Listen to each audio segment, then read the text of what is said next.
नमस्कार मित्रांनो, जय महाराष्ट्र. महाराष्ट्र राज्याच्या राजकारणातून सर्वात मोठी राजकीय घडामोड जाणून घेत संपूर्ण अपडेट.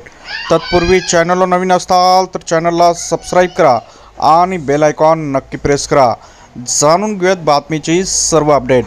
सुप्रीम कोर्टात शिवसेना पक्षाचे नाव आणि धनुष्यबाण चिन्हाच्या वादावर जी सुनवाई सुरू आहे त्याच्यामधून एक मोठी बातमी समोर येत आहे.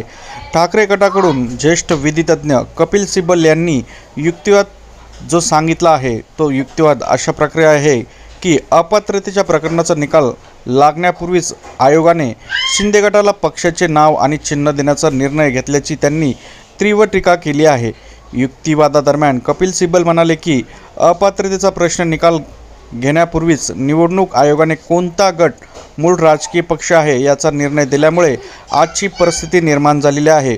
आयोगाने एकदा एखाद्या गटाला पक्ष म्हणून मान्यता दिली, त्याला चिन्ह दिल्यानंतर अपात्रतेच्या याचिकेवर निर्णय झाला तरी त्याचा कोणताही परिणाम राहत नाही, तोपर्यंत घोडा तबेलातून निघून गेलेला असतो असे सांगत त्यांनी आयोगाच्या भूमिकेवर आक्षेप नोंदवलेला आहे.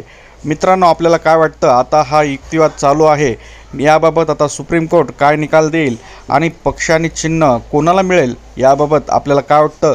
कमेंटमध्ये आपला अभिप्राय नक्की नोंदवा. जय महाराष्ट्र.